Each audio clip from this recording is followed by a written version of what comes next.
আলামিন এলাকার সকল যুবককে এরকম মহতি কাজ, ভালো কাজ, দ্বীনের কাজে আল্লাহ পাক রব্বুল আলামিন যাতে সকলকে কবুল করে, সকলে বলি আমিন।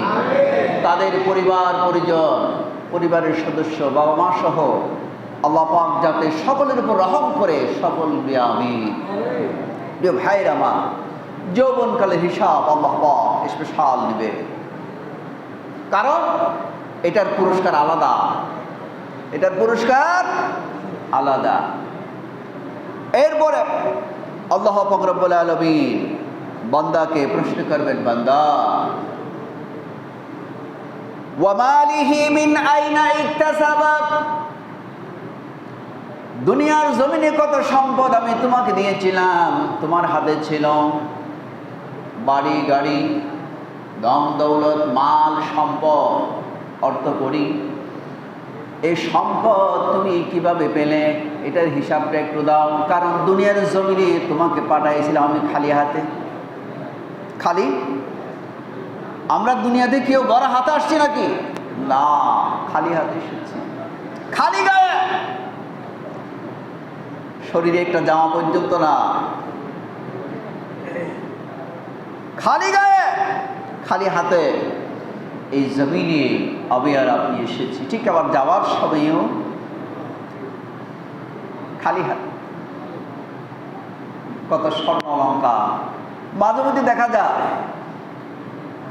বিভিন্ন মাধ্যমে, খবরে, শত শত ভরি স্বর্ণ জমা করে রেখেছে, তাই না? মন মন যাবার সময় কই একখানা স্বর্ণ তো আপনাকে দিল না, দিয়েছে এক তোলা, এক ভরি আপনার হাতের মুঠোকে দিয়ে দিয়েছে, যাও, বাবা চলে যাচ্ছে, মা চলে যাচ্ছে, ভাই চলে যাচ্ছে কবরে, এক তোলা স্বর্ণ তুমি একটু নিয়ে যাও, দিয়েছে? বরং তা নয়, বরং আমার আপনার শরীরের মধ্যে যা থাকবে, যত দামি কাপড় হোক না কেন, বাবার যত শখের জামা হোক না কেন, শখের ঘড়ি হোক না কেন, শখের পোশাক হোক না কেন, প্রত্যেক জামা এক এক করে শরীর থেকে ছিনিয়ে নেওয়া হয়েছে, খুলে ফেলা হয়। রাখবেন, যে ঘর নির্মাণ করার জন্য কত পরিশ্রম করলেন,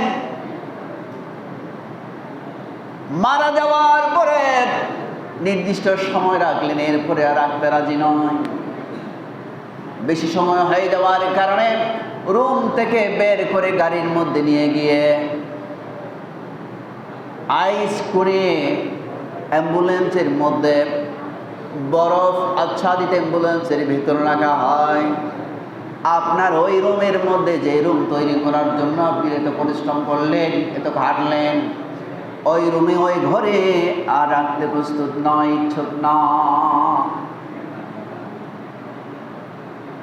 আল্লাহ পাক রব্বুল আলামিনের প্রিয় হাবিব বলেন, উম্মত এই সম্পদ কিভাবে অর্জন করলে আল্লাহ পাক রব্বুল আলামিনের দরবারে হিসাব দিতে হবে।